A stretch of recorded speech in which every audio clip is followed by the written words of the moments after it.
Good morning.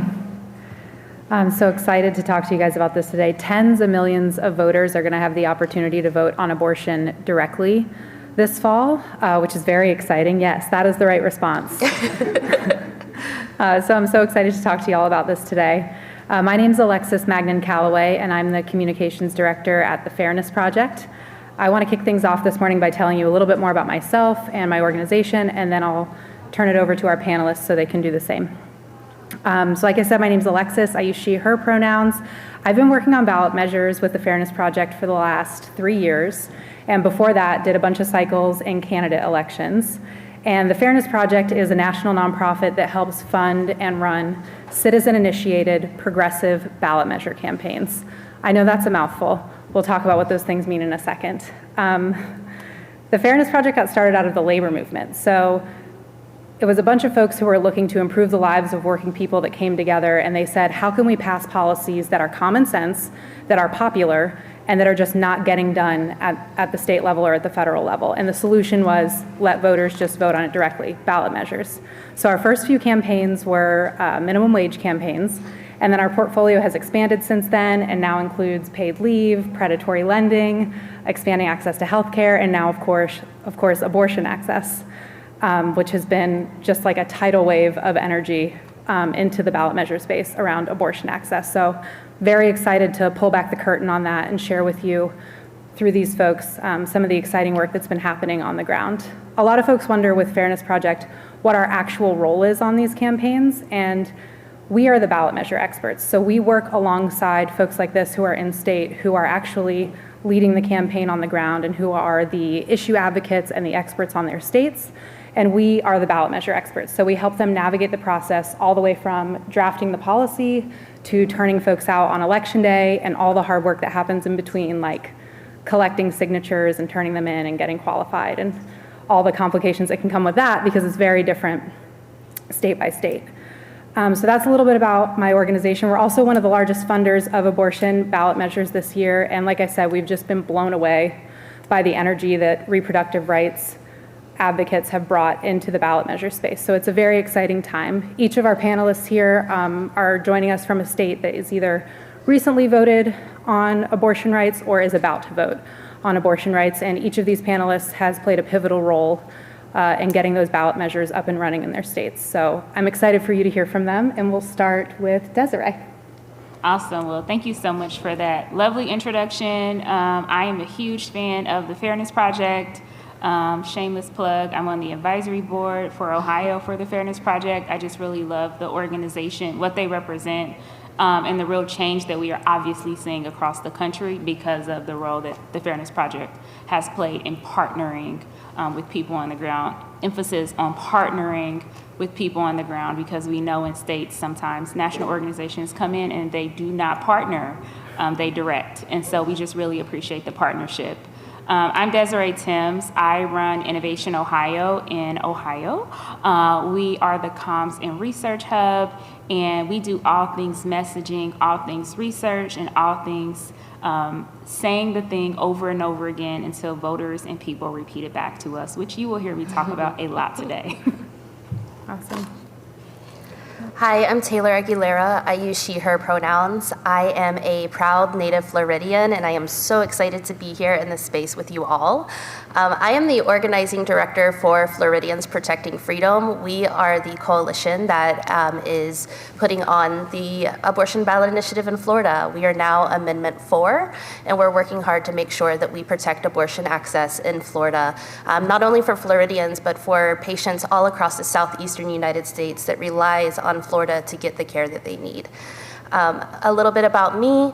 I am a mother. I have 2 wonderful sons back home that make me so proud every day. I am a longtime organizer in the state. Before working in reproductive care, I spent a lot of years on state, local, and national campaigns in the state of Florida and in Georgia. So I'm very excited to be here today to share our fight in Florida with you all. Hi all, my name is Tori Schaefer. I use she, her pronouns, and I'm with the ACLU of Missouri. I am also a part of our ballot initiative to put reproductive rights in the Missouri Constitution, and our campaign is called Missourians for Constitutional Freedom. I, like many folks at the ACLU, am an attorney and played an extensive role in drafting our policy and litigating against some of the attacks that we're going to talk about today that politicians in our state have put against us. And thank you for allowing me to be here with you all. I'm excited. Yeah, thank you all for being here. Okay, so I'm going to start with some ballot measure basics, just for folks who aren't nerding out about ballot measures all the time like we are. Direct democracy, you'll hear that term sometimes when folks are talking about ballot measures. Direct democracy is just a term for the concept that voters decide on things directly rather than through representatives. Ballot initiative, ballot referendum, ballot question, ballot measure, all of those are referring to essentially the same thing. There can be some technical differences in each of those, but it's essentially just when voters are deciding on a policy themselves. I'm going to use the term ballot measures today because it's the most all-encompassing and kind of covers all the different ways that voters can vote on things directly. So ballot measures have been around in our country for over 100 years, but they have exploded in popularity recently. 23 states and DC have a citizen-initiated ballot measure process that citizens can use to put a policy on the ballot. When we say citizen-initiated ballot measure, we mean a ballot measure that voters came together, drafted a policy, collected signatures, and petitioned for that measure to appear on the ballot. 16 states have raised the minimum wage using the ballot measure process, and 7 states have expanded Medicaid using the ballot measure process. So as our politics have become more polarized and we're plagued with gridlock, lots of voters are choosing and advocates are choosing to sidestep dealing with all of that and just getting things done that they know are popular themselves. With that explosion in popularity has also come a lot of attacks on the ballot measure process. Most of the attacks come in 2 forms. They come in all forms and they're happening all the time in so many different ways. I can't believe how creative they are sometimes, but most of them come in 2 forms, which are making it harder to qualify for the ballot or making it harder for a ballot measure to actually win on election day at the ballot box. So just some context as a baseline for you before we start this conversation. And my first question for our panelists is, I would love to hear how progressives have used ballot measures in your states to make change. I'll start. In Missouri, for folks who don't know, we have a majority, we have all Republicans at every seat of government in charge of our state. So you can imagine what our political dynamics are like in Missouri. However, in Missouri, we also have a strong record of passing progressive ballot measures, and that looks like most recently Medicaid expansion, recreational and medicinal marijuana use. Those types of things will pass with around like 53% in the state of Missouri. So even when Missourians are voting for the red candidate at the top of their ticket, they're still siding with progressive ballot measures. And that's because of wonderful work that folks like us do in collaboration with the Fairness Project. So that's a little bit of Missouri's recent history in ballot measures. And then this year, we are also hoping to, and we will, pass the abortion ballot measure, but also raise the minimum wage in our state and get paid sick leave. So that's some of the things we're working on in Missouri. Yeah, so in the state of Florida, for a citizens initiative to pass, you have to receive at least 60% of the vote. We are one of the highest thresholds in the country, and that does not deter us at all or intimidate us, to be frank. In Florida, despite a similar political makeup to Missouri, we too have a record of passing progressive ballot initiatives over the 60% threshold. We have felons' rights restoration, which happened. We have medical marijuana. And most recently, this last election cycle, we passed $15 minimum wage. In 2024, we are not the only progressive ballot initiative that is looking to pass.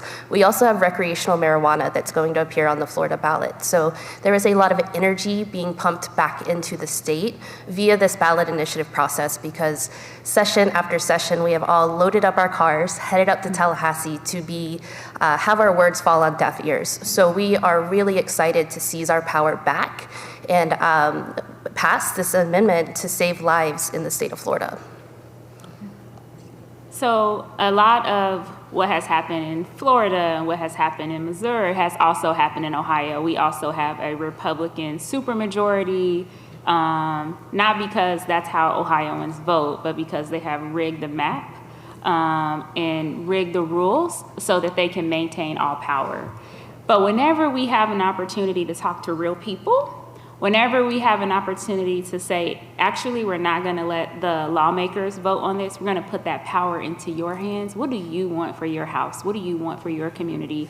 We often find that those values lean progressive, which is why we were able to pass in Ohio access to abortion care, which is why we were able to pass in Ohio when they tried to change the rules to make it 60% in August. They voted that we shouldn't have elections in August because no one likes elections in August. It's summer, it's too expensive. And then when we were getting ready to fight for abortion, they were like, wait, let's like sneak something in August. The thing that we said was illegal to try to change the rules before November. And something that wonky, we thought, okay, this is really hard. How are we going to explain to voters percentages and fractions and rules and regulations and signature requirements before we get to November?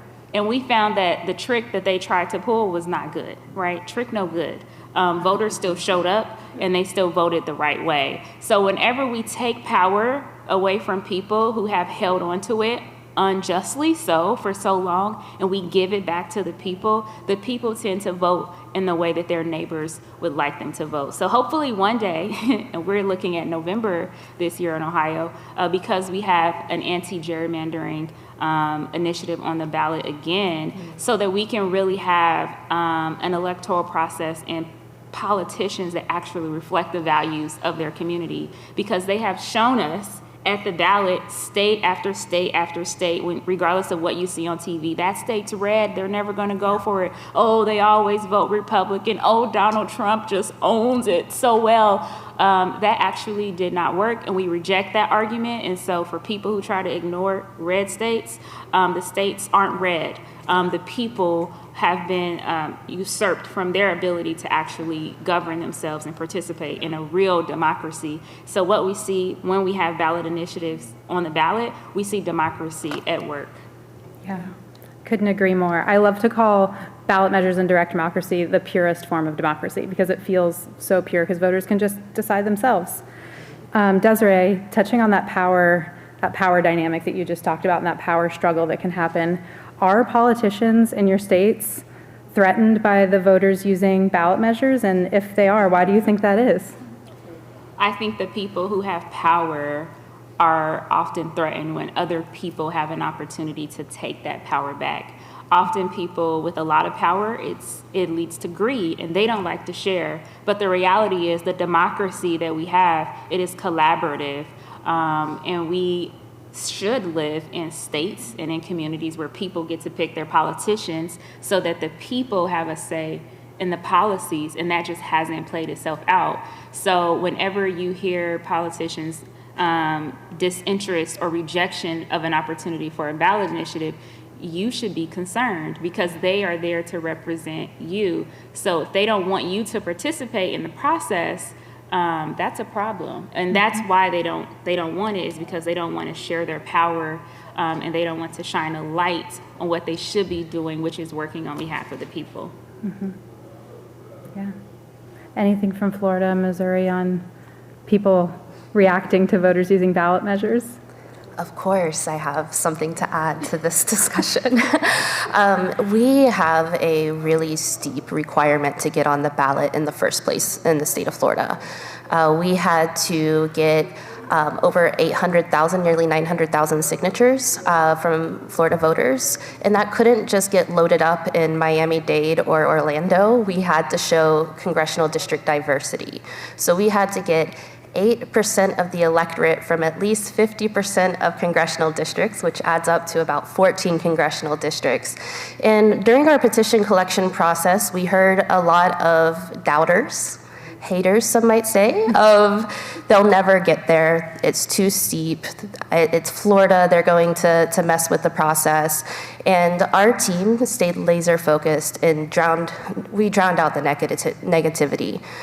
We collected 1.2 million signatures. We picked up 18 congressional districts, And we got past a really steep Supreme Court review that said that our issue is clear, concise, and single issue, which is required by the Florida Constitution. So against all odds, we made it on the ballot, and we are continuing to march forward to November.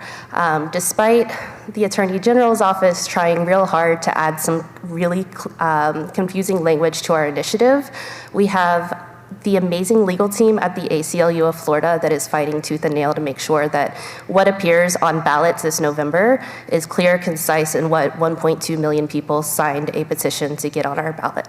Mm-hmm. And our story in Missouri is very similar to what you all experienced in Florida. We experienced the same attacks, and a lot of these elected officials are looking to how politicians operated in Ohio and Florida and carrying that over to Missouri. So just like Florida, we have a requirement where we have to collect signatures in a variety of different congressional districts. We also saw multiple attempts to thwart us from even getting to that signature collection process. So we filed in March of 2023, and by November of 2023, we had already gone and extended 3 litigation battles that we had to win before we could even begin collecting signatures in about early February. And in under 3 months, we collected 380,000 signatures, which is almost double the amount we needed to qualify for the ballot. So it shows you that people really want this, regardless of what politicians are trying to do. Yeah, absolutely. So pivoting to abortion ballot measures directly rather than just all ballot measure work, 6 states have already had the opportunity, 6 states' voting populations have had the opportunity to decide on abortion-related ballot measures since Roe was overturned in 2022. In all 6 states, they voted to protect abortion rights, which is awesome.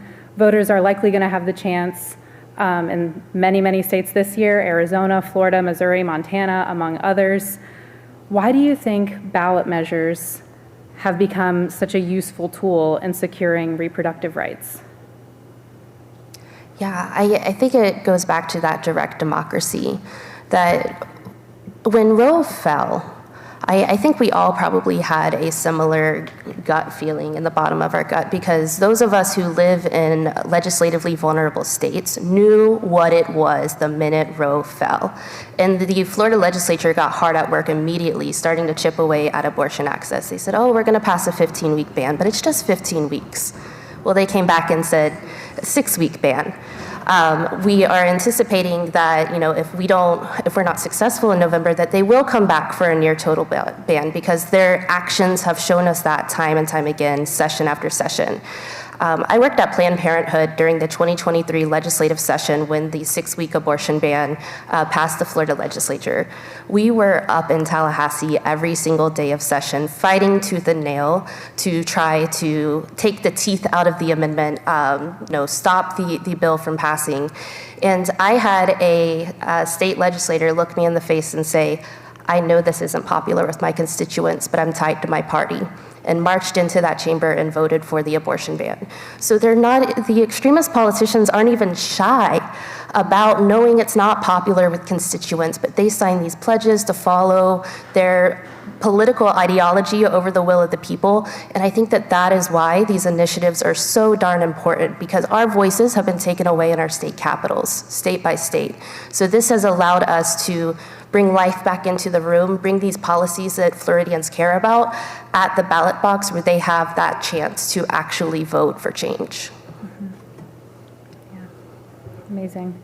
Okay, you kind of just shared an anecdote, but one of my favorite things to hear, since you are the eyes and ears that get to experience it all the time, I would love to hear any anecdotes or insights that you can share that illustrate just how fired up people are about this issue on the ground. Because I haven't seen energy, and people from all across the political spectrum, people of all backgrounds coming together and working hard to make this happen. So I would love to hear any insights or anecdotes that you can share with us from your states. Well, we collected those 1.2 million signatures in 6 months, which was a roller coaster to start. Florida, we are all experiencing climate change, and Florida is no exception to that. There is some extreme weather going on, and we were real nervous about summertime last year, if we were going to just not make it because we knew that people would react to not being able to be outside. Not Floridians, they are tough. They picked up their umbrellas, their sun protection, they were out there, they were finding ways to be indoors during summertime. We had some major hurricanes that hit the state, and we were also concerned about, we need to support natural disaster relief, and our volunteers were still like, we're still going to get petitions. We're still going to do this despite experiencing this too. So people have been really fired up about this initiative, and it really showed during the petition collection process, and it has only grown since it is now tangible, it's real, it's on the ballot. We are seeing where before this was a very Florida thing, it was very much Floridians collecting those petitions, raising the dollars. I see my Floridians in the front row cheering me on there. But now that we have qualified, we're getting national support now, which we are so grateful for, and we are so thankful to have this spot at the table to where we too are putting this forward. And we really appreciate what solidarity has come in since qualifying. Yeah. I think that's something, because of what the rigged Supreme Court has done by placing the hands of abortion rights back to the states, following all of these 6-week, what in Ohio we call the heartbeat bill, right? These bills have been introduced, passed, and have been, sitting on hold because of litigation for years. But Republicans fall in line, which is why that lawmaker said that. Democrats have to fall in love. And so the question is, how do we make them fall in love with an issue? How do we make them fall in love with participating in democracy? One of the things that we found to be particularly impactful in Ohio was storytelling. And I think everyone here saw the news, they heard about the 10-year-old girl. And we really told that story, the 10-year-old girl who was raped by her mother's boyfriend and had to travel to Indiana to have an abortion, right? There's also a language barrier. That was a Spanish-speaking family. Reporters couldn't even ask the right questions because a lot of them didn't speak Spanish. So there is a lot of layers there, right? And so how many people felt unprotected, felt vulnerable when they heard that story? That was moving for a lot of people regardless of their political affiliation, particularly Republican and conservative women who thought about their daughters and their granddaughters. And similarly, there was a cancer patient in my hometown who had a wanted pregnancy, was diagnosed with cancer. She needed to terminate in order to go through her chemotherapy treatment. So when we started telling the stories of like, hey, these people are not doctors, and these people don't know what they're talking about, and like we don't have eggs that can actually crack and be scrambled on the stove, despite some people thinking that. So like first, let's start with a biology lesson here, and 2, let's remove these guys from making decisions about our bodies. And so I think whenever you're talking about an issue, it's always about the people. It's always about our bodies. It's your daughters. It's your aunts. Your it's like, let's take it back to the people. And I think that is always a winning strategy, regardless of the issue. Mm-hmm. And for me, my favorite moments throughout the signature collection campaign were our weekly turn-ins, because our weekly turn-ins were when we got to check in and see the folks that were out in the field collecting signatures for us. And you would see every demographic, every age group coming through the door. You'd see someone who come in really fired up, like maybe in their late 80s, being like, I've already fought for this. Like, I'm going to do it again, and we're never going to do it ever again. Like, one more time for me. And then you'd also see the mom come in with like 2 babies in her arms and a toddler next to her, turning in her signatures. Like, those are the stories of Missourians. Those are the stories of people in our state who have made it a reality for us to get on the ballot and win. And we're honoring their stories by engaging in this political campaign and making sure our voices and our message are getting out in front of voters that can't participate in that process. All of those anecdotes brought me so much joy. I hope they brought you joy too, but they really brought me joy. Thank you for sharing them. Okay, what kind of tactics have you seen in your states? Because I know it's different everywhere, from the opposition to block ballot measures or to make it harder for them to succeed. And Tori, I know as a lawyer at ACLU of Missouri, the legal piece is probably huge here. Yeah, I have a lot of politicians in the state of Missouri to thank for giving my first legal court wins, and my first one at the state Supreme Court, which is not because I am a brilliant lawyer, it's because they try tactics that are so wrong on their face and have no value that even our conservative Missouri judges are like, get out of here, bud. Like, this isn't going to work in our state. So originally we saw Missouri elected officials try to do the exact same as they attempted to do in Ohio, which was increase our simple majority threshold to a threshold of 57% or 60% like y'all have in Florida. Then we saw, after we filed the ballot measure, and the first time in the over 150-year process in which we've had access to ballot measures in Missouri, that the Secretary of State was going to refuse to certify our ballot title, meaning we wouldn't even be able to collect signatures on it.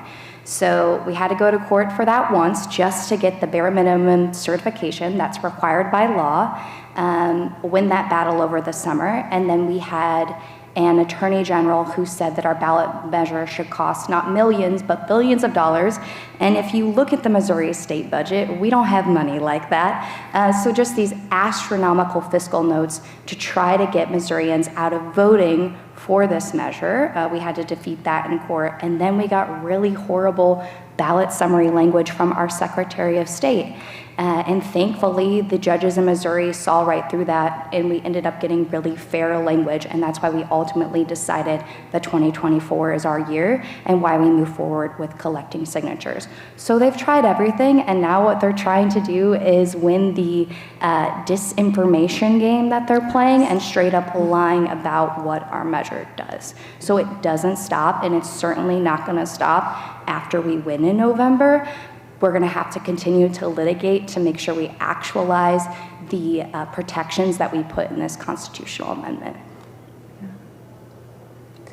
Yeah, the disinformation game is a playbook that is played state by state. I'm sure they share the same notes. During our Supreme Court battle to get our amendment language approved, we have a line that talks about a healthcare provider being able to determine the point of viability. Every pregnancy is different, and raise your hand if you're a healthcare provider. Okay, there's no one in this room qualified to determine when that point is. So at the Supreme Court hearing, the Attorney General's office tried to actually say that healthcare provider could mean massage therapists, could mean tattoo artists. I'm not sure about you guys. I'm not going to my tattoo artist for OBGYN care. I'm sure a lot of Floridians are not in the first place. But this disinformation got so out of control that the fact checkers actually ended up being the government agency that releases the license for tattoo artists and massage therapists. And they had to clarify that there are no licensed tattoo or massage therapists giving abortion care in the state of Florida. So it's silly, almost, the lies that they come up with that are so blatantly wrong, but they really grind their heels in and run with it anyways. So we're continuing to combat misinformation. We are combating misinformation in the form of something called a financial impact statement. So any citizens referendum in the state of Florida that gets on the ballot, they have supposed to be a nonpartisan committee that reviews the financial impact the state would have if this measure passes. So when they originally drafted this language, it was pre-6-week ban taking effect, so it mentions a lot about the 15-week ban that we used to be under. There used to be litigation around the 15-week ban. So this language is very confusing. It kind of, you look at our abortion ballot initiative summary next to this financial impact statement, and it feels like apples and oranges. Like, how are the two related? We're talking about the economy now. Well, we went back to court to fight because we could show that voters were clearly confused by this, and also the 15-week ban doesn't exist anymore. The litigation isn't present anymore. This is outdated language. So the court said, y'all do need to update this language. This is clearly misinformation to voters. And what has the Attorney General's office done? but dig their heels in and decide that they are going to like find the line, stand on it, and that's their stance. So we continue to battle that language. The fight is not over. They have not printed ballots yet, so we're continuing to make sure that voters understand what they're voting on when they step into the voting booth, even when we have tacky financial impact statements that are thrown onto our language as well. So we've heard about misinformation, disinformation, and litigation, and I think language is very important. It's what the Republicans and the conservatives, or the people who oppose any progressive ballot initiative, aim to do, is to confuse the voter. We saw that in Ohio we also had to sue and go back and forth. I think they eat like litigious cupcakes for breakfast.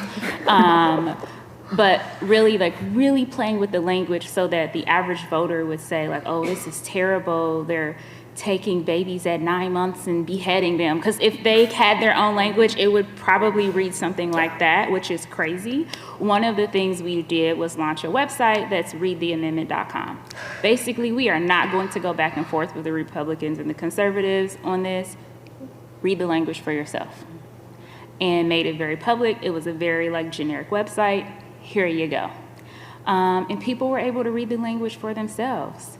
And following that passage, another tactic that the opposition have been weaponizing against these ballot measures, which are popular, is using the courts. In Ohio, they added party affiliation next to our Supreme Court candidates. And so really they're trying to create their own version of court packing for conservative judges so that they can sue again on the language and the will of the people, which we just passed, right? And they're like, we're still going to try to usurp the power from the people. We know that you passed this. We also passed recreational marijuana at the same time with abortion, even though that campaign was not super funded. They just kind of rode in there and people were like, yep, I want that weed too. And so they said, well, we got to make sure we fix and rig the court so that we can take the power back from the people. So those tools and tactics are very similarly used regardless of the state. So it's disinformation, it's misinformation, it's, suing and also confusing the voters. Yeah. Mm-hmm. And a huge challenge that we face when running these ballot measure campaigns in states, you touched on this a lot just now, is accessibility. It's hard. People are busy. Yeah. It's hard enough to get them to show up at the ballot box, but then to put a question in front of them and the language is confusing, overcoming that barrier and making the ballot measure itself accessible so they understand what they're voting on, and just making our democracy more accessible. It is a huge piece of making these campaigns work. How can people in your states and just around the country support your campaigns if they want to? And Desiree, I'd love to hear some takeaways from Ohio since you just helped run a successful abortion ballot measure. What was most helpful? I love progressives and liberals, and I'm sure everyone in this room, you probably have a ton of degrees hanging on your wall. Take whatever message that you are planning to use and try it on the person working at the gas station. And if the gas station attendant does not understand what you're saying, go back to the drawing board and start over.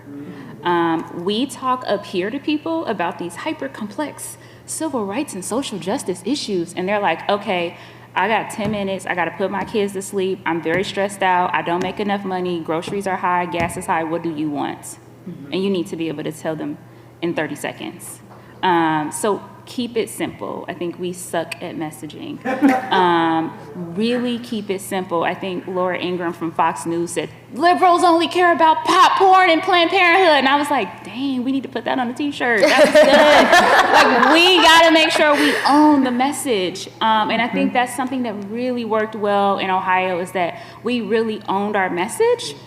We honed it and we repeated it. And even if they were like, they're beheading children, we were like, nope, this is our message. Nope, this is our message. Nope, 10-year-old girl. Nope, 10-year-old girl. Nope, no exceptions for rape or incest. Nope, 10-year-old. I mean, you really have to just keep saying it over and over, and it feels robotic until you win. Mm-hmm. And then it feels victorious. Yeah, so ways that you can get involved with our fight in Florida, go online. Yes, the number 4 Florida.com. That's also our our social media handles. We would love to have you following us. Please donate if you are not from the state of Florida. We need funds to put this ballot initiative on. And our initiative is the initiative that's getting funded in the state of Florida. So we really need that support because we are not riding a presidential election in the state of Florida. We need solidarity and action as well as dollars. So we have remote ways that you can engage. We do postcards, we do phone banks. And those of you who are in Florida, we have a massive organizing team. And our executive committee has really doubled down on making sure we have the funding to put organizers' boots on the ground. So we have canvases, we have relational organizing, we have lunch and learn type sessions where people can get more information on our initiative. So we would love to have your solidarity. Yes, the number 4 Florida.com. And our Act Blue is, you can go to our moconstitutionalfreedom.com. You can give there.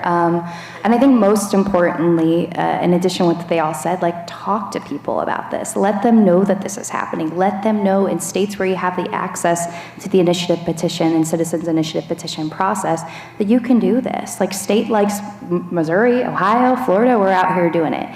Missouri was the first state in the country to enact our trigger ban, which gave us a total abortion ban, no exceptions for survivors of violence. And people are not okay with that across the country, regardless of what your cousin's uncle, brother may think about what whoever's at the top of the ticket, they're with us on this issue. So make sure you're talking about it with your friends, your family. Make sure people know that this is happening because it's so important that they mail in their vote or they go to the polls on election day, because what we really need is everyone to get engaged and involved. Yeah, great, thank you. We've had abortion ballot measures before. We've had attacks on the ballot measure before. We've seen them happen at the same time where folks try to kneecap these measures before voters even have a chance to decide. But there's no question that this year is going to be the biggest year with the most activity in the most states for both of those things. So no matter the outcomes, it's going to be a big year.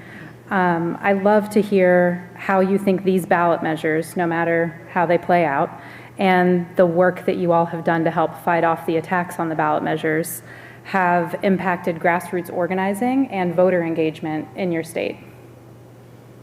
I'll start. I will say for Ohio, as I know in many of your states, it's the same people volunteering, it's the same people participating, it's the same people donating.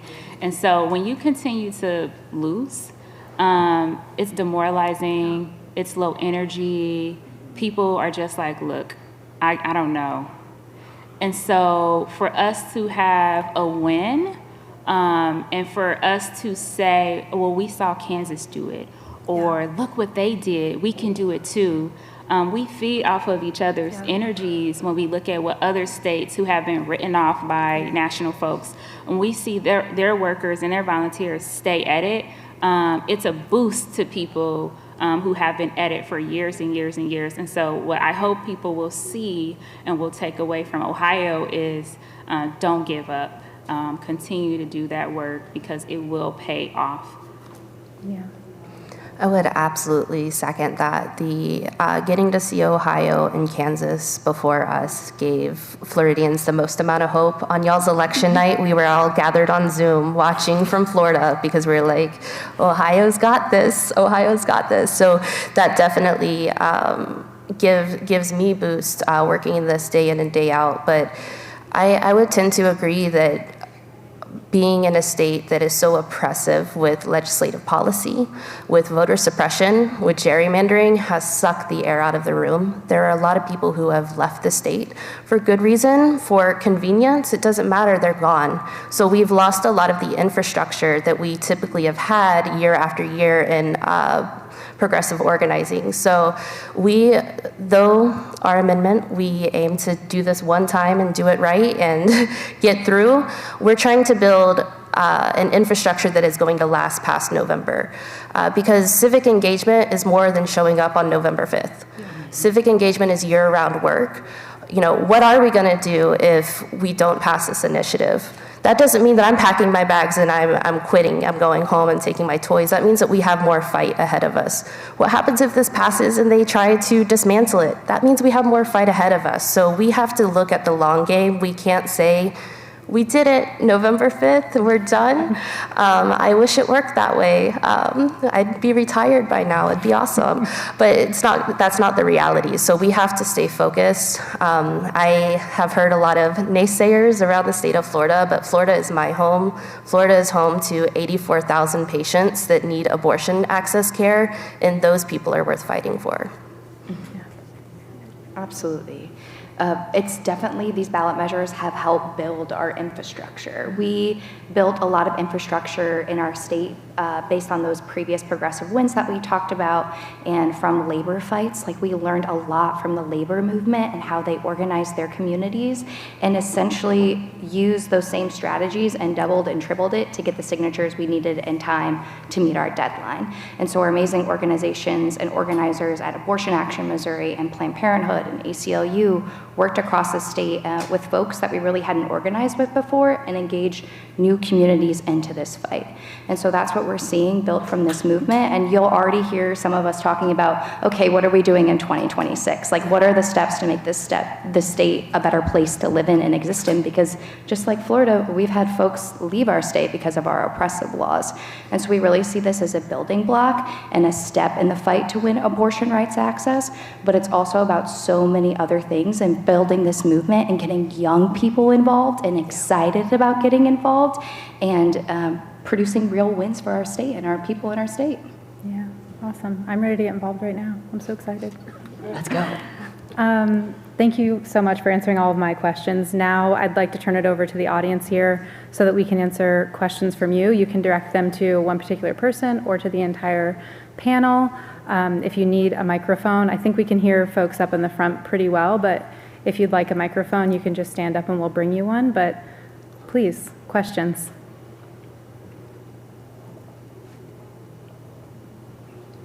Yes.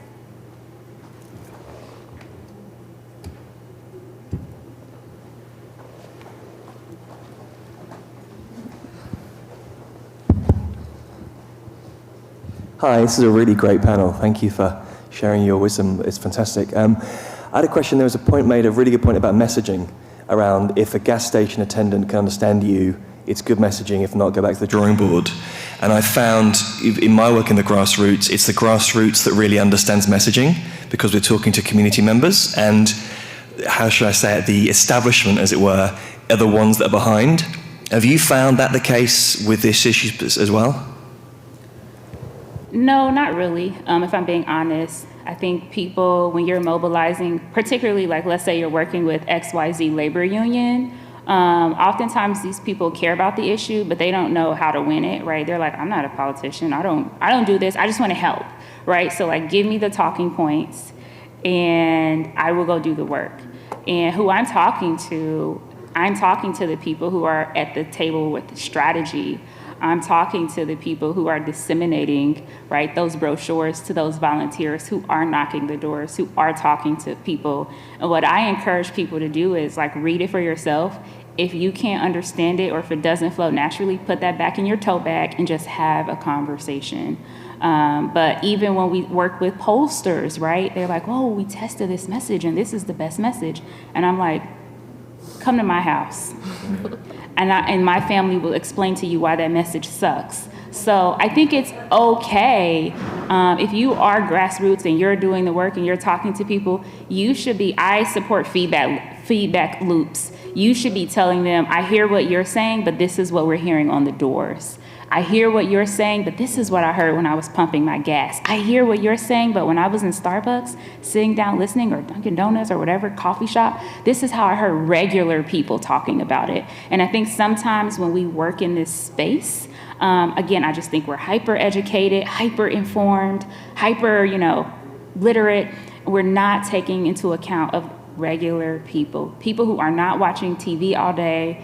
They're like, I'm voting in November, but other than that, I don't really care what you have to say, right? We have to grab their attention. And so if what you're getting from your superiors is trash it. I like that. I'll use that. Thank you. We've got a question right here in the front, Isabella. Hello, thank you. Oh, that knocked over my Bible. All right. Thank you so much for the panel. I really enjoyed listening to all of you. I guess my question is, do you have any tips on messaging for folks who live in blue states? I live in Virginia, for example, but I know places like Michigan and California where abortion access in some cases is enshrined in their constitution, or they have democratic trifectas. People don't really see the urgency of voting or staying involved, civically engaged. And I find that the sort of messaging I think about is it is available, but Virginia, for example, where that's the only state in the South that has access to abortion, might not be available because so many people are coming out of state in addition to the existing, systemic barriers and everything. So, sorry, that was kind of rambly, but do you have any other blue state messaging or thoughts or something? So, I love Virginia, right? I think that, there isn't a place in Virginia that is Pleasantville, right? It's not perfect. And so, again, I don't think that there is a different message for a blue state or a red state or a purple state. It's just, what is the message? Because somebody in Richmond or, Alexandria, they still understand the impact of what people from South Carolina are traveling to Virginia to have access to. They're still seeing the impact of a Trump presidency. I think it's best to just make it plain and talk to people about issues they care about, and then again loop it back to, and this is why we have to make sure we win and protect abortion, and this is why we have to fight to protect XYZ. But talk about issues that are important to them. It could be housing, it could be whatever. But I mean, sometimes you want to change the message a little bit depending on demographics or the state. But I think as long as the message is clear and it's plain, then it's effective. I think when we try to write books and sell people chapters, we get lost. Great, thank you. The question right over here.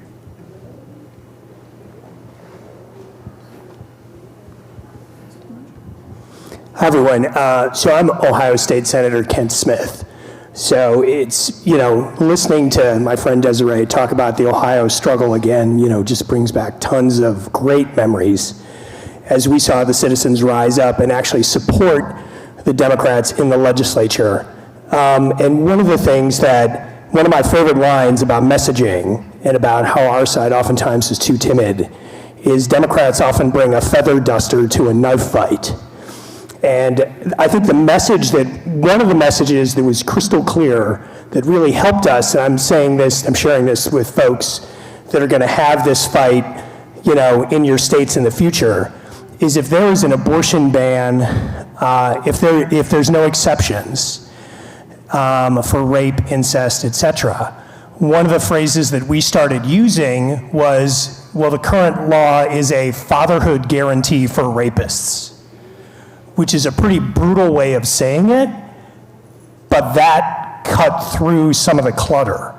Because and Desiree, you might remember this, towards the final days of the November vote, Governor Mike DeWine, pseudo, not so off the handle Republican, started to concede that point and we've got to make, maybe, the legislature should come back and provide exceptions. So, I mean, for those of you that are going to be in this fight, and I'm pals with the Ida and the twins, so the Eskimonis. So we've had a lot of conversations with them. But yeah, using the phrase, thinking again, crystal clear, brutal messaging, fatherhood guarantee for rapists is one of the ways it will make you cringe. But if the voters are cringing, they're going to vote your way. So that's one observation I would share. One other thing, adding on to what you said earlier about listening to the folks that actually have to go out and use the message. When our grassroots organizers were collecting signatures, we told them when you're asking people to sign, ask them to sign to end the abortion ban. In practice, that did not work because you're in very busy places. It's very crowded. There's a lot going on when you're at the Kansas City football parade because we won the Super Bowl again. And those kind of spaces, folks couldn't hear what we were saying. They're like, wait, are you for abortion? Are you against abortion? And just having a conversation was more impactful than that like top line poll tested message. Now, like that may work on digital, but in order to get those signatures, we were saying, do you support abortion? Do you want to sign this constitutional amendment to put abortion in the state constitution? And that's different than our digital presence. So I think like also just being in tune to what folks on the ground are using and saying and knowing that that may vary from platform to platform. Yeah. Other questions? Yes. Hi, great panel. Do you use any indirect methods of messaging, such as getting to know your local newspaper columnists or reporters and, talking to them on a regular basis so that they can kind of spread the word in a way that's truthful? Yeah, so what state are you from? Virginia. From Virginia. Okay, so Virginia, Florida, Missouri now, Ohio, we all have comms and research hubs through the Progress Now network. And our whole identity is about making sure we have those relationships with the press, and not necessarily, feeding them information, but really just giving them data, right? So it's like, well, here's some data, here's some research that we found, it might interest you. And like, hopefully they write about it, that is certainly something that is helpful. And if it's something that you're interested in learning more about, I highly recommend you reach out to Progress Virginia, talk to your comms hubs because they are actively massaging those relationships and building those relationships. I think the problem, if I'm being honest, when we talk about the state of journalism in our states is a lot of local newspapers, local radio stations, they've all been gobbled up by national companies, gutted and, sort of infected with right-wing messaging or, you lose your status, your independent status. So we don't have as many independent newspapers anymore. So everything is nationalized. And so what we have to do is digital, it's mail, it's mouth to mouth, it's neighbor to neighbor, really getting that message out because there is a deficit in independent journalism and outlets across the country. Great. Yes, up here. Love the blazer. Thank you so much for this panel. It was really great. I am curious, being in Florida and having this fight ahead of us, a little specifically, maybe from Desiree to hear, I know when it comes to having these conversations, it's important to, because as organizers, time is precious, to really be, what am I trying to say? Like having a conversation with someone who's so far right, it's like, it's not really worth it. You're not going to get anywhere. But I was wondering if you had any success engaging with folks who maybe were just so constantly hearing that far right messaging, hearing things like a child not having rights or a baby not having rights and things like that. Is there anything that got through to those people that really you saw messaging that was effective, at least in that far right space? So I'm a proponent of not wasting a lot of time trying to convert hardcore Trumpers because they ain't coming back, right? But to what the senator said is really leaning into the exceptions. There are no exceptions. And the best messaging is not going to come from us because they see us and they're like, look at that liberal baby coming over here to talk to me. It's really to have the person who has experienced that trauma tell her own story or his or her own story. Really, it's, we had a commercial, Kyle, I think it was Beth and Kyle was the story. And really lean into storytelling because at the end of the day, if that person has a conscience, right, if it's still there, if the pulse is still there, they will say wow, that could happen to my family. Other than that, burn it. Yeah, cool. Thank you. Okay, we are at time, but I see there's a couple more questions. Would love to answer those right after this, but I know we have to keep to time today. I just want to say very quickly again, thank you so much for traveling here to have this conversation with everyone today. It has been awesome. And everything that you've just said, especially I noticed that the questions were a lot around messaging. It just reinforced for me how important it is that organizations like mine really defer to the folks in state when it comes to leading these campaigns, because you're our only information and eyes and ears on the ground. And we really value these partnerships immensely, and I'm so grateful that you were willing to come here and have this conversation, so thank you so much. My organization is the Fairness Project. You can, if you want to follow progressive ballot measures that are happening around the country, you can check us out online. You can Google us, or you can just go to thefairnessproject.org and get updates about progressive ballot measures all over the place. Thank you so much for your time.